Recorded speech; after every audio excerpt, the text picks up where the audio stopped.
Picture this. Your country is overwhelmed by immigration and poor leadership. There's rampant crime, there's terrorism, and housing is completely unaffordable. You'll never own a home like your parents did. And it's really not even safe to just go for a walk in the streets where you grew up. But the presiding government ignores the problems and just keeps doing what the money tells them to do. So you and your mates get together and you start talking about how to solve some of these problems. But you realize to have a lasting impact, you need a political party. You need to contest elections and win some seats in parliament. You start by making some videos online. You host some protests, some meetings, and your message is really resonating with the people. Within a year, you've got almost 2,000 members signed on and many more supporters, more than enough to register a party with the Electoral Commission. Your plan is to halt immigration, which will instantly drop the price of property and rent. You want to restore national manufacturing, get our oil refineries going again, and put the Australian people, the original working class, first. But then early one morning, riot police kick your door in. They drag you out of bed and say you're a member of a prohibited hate group and you're under arrest. You ask them what that means and what crime you've committed, but they don't answer you. They don't actually know what you did or didn't do. They're just on orders to arrest you. And the truth is, you didn't do anything. You haven't actually broken any laws. The problem is, your political party just got made illegal. In the weeks following, all your party members are arrested. Because while you were trying to register your party, the presiding government used a new law which allows them to ban political parties on the basis that those parties are hateful.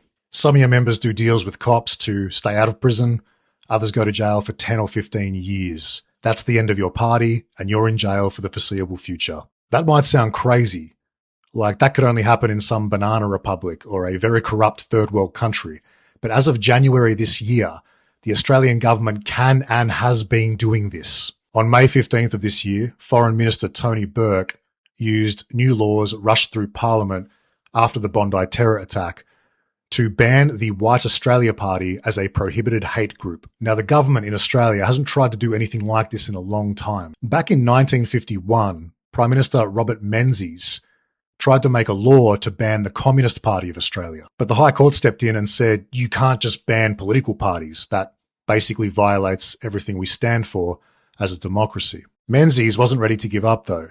He put a referendum to the people seeking public support to ban the Communist Party, but the people refused. The public wasn't too keen on communism, but they still agreed that banning political parties was undemocratic, so the precedent was set. Outlawing political parties wasn't allowed. Back to the present day, the White Australia Party obviously had nothing to do with the Bondi terror attack, but they've been outlawed as a hate group anyway, based on laws that were made immediately after that terror attack and as a consequence of that attack. How does banning the White Australia Party stop terrorism?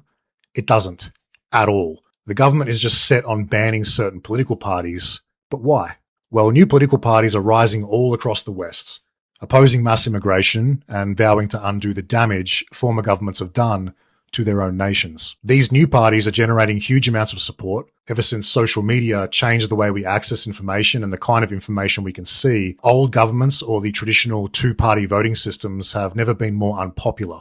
Basically, people's eyes are wide open now, especially after COVID. The traditional major parties of the West have really fallen out of favour with the people and they're on the way out. But in Australia, the presiding government has created a scheme for clinging to power in a way which really steamrolls our national constitution and essentially amounts to treason. It's a very simple three-step scheme: immigration to replace the existing voter base, censorship to stop you from talking about it, and banning political parties so there's no way we can vote them out. The laws they just rushed through at the start of 2026 are called Combating Anti-Semitism, Hate and Extremism Bill.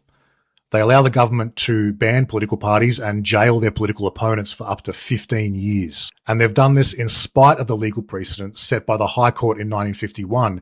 It's like they don't even care what the federal court says. But here's the crazy part. No one in a party that's being banned needs to have committed any actual crimes. The presiding government only needs to be satisfied that the targeted party's members have engaged in hateful conduct, even if that hateful conduct was years in the past. What is hateful conduct?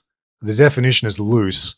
It's basically whatever the government decides it wants hateful to mean. The meaning of hate in the context of this law is almost entirely subjective, meaning it doesn't have a strong fixed definition. And they've used this term deliberately so they can flexibly apply this law to any group or party the government wants to cancel. So when you hear government ministers talk about hate or even hate crime, that's not a term referencing any legitimate criminal activity. It can mean pretty much anything. You can say something that challenges government policy in a way which embarrasses a certain minister, and they can decide you're guilty of a hate crime. Any group you're involved in, even loosely, you don't have to be a direct member. Any group you're associated with can be outlawed as a hate group on the basis of your comments or your conduct, which doesn't even have to be criminal. It doesn't matter if the group we're talking about is a registered political organization or religious group. There's no legal protections here. Now, I'm not someone who tries to drum up outrage for clicks. I'm not trying to sell you a t-shirt. I'm trying to tell you that if you're Australian like me, we're in a lot of trouble here. The major parties in our country have exploited terrorism to make a deal to cancel democracy so we can't vote them out. Until this year, every Australian citizen had the right to register political parties, contest elections, and vote for a party of their choosing, but that just got cancelled. While the media talks about taxes and the definition of a woman, your right to fully participate in politics, express yourself freely, and vote the way you choose to vote just got shut down. This is the worst thing that's ever happened to Australia. And no one's talking about it because the government has deliberately misframed it as banning Nazis. But they're lying, because this law isn't actually about banning Nazis. This is about cancelling your right to contest elections, forge new political parties, and vote freely. The Labor Party is using anti-Nazi moral hysteria to try to prevent people from understanding or criticising this new law. If you don't like the hate group law, then you must be a Nazi. That's what they're trying to imply. But isn't the whole reason Nazis are even considered bad is because they ban political parties and try to eradicate certain people and ideologies? So what, to fight Nazis, the government needs to do exactly what Nazis did historically? And the White Australia Party was trying to participate in politics legally through a registered political party. So even if they are Nazis, whatever that even actually means these days, they were forced to operate within a certain legal framework, which prevented violence and extremism, which is the whole point of democracy. But that framework is now gone, which obviously encourages political violence. And what happens when thousands of White Australia members and supporters retreat to One Nation, which they're currently doing since their original party was banned? Well, then the government can just ban One Nation as well, on the basis that its new members and associates are guilty of hate. And there's no realistic way for One Nation to protect itself from this outcome. Even if they shut down their branches and introduce strict vetting process, people are going to slip through the cracks, and someone will have done something the government decides is hateful at some point in the past.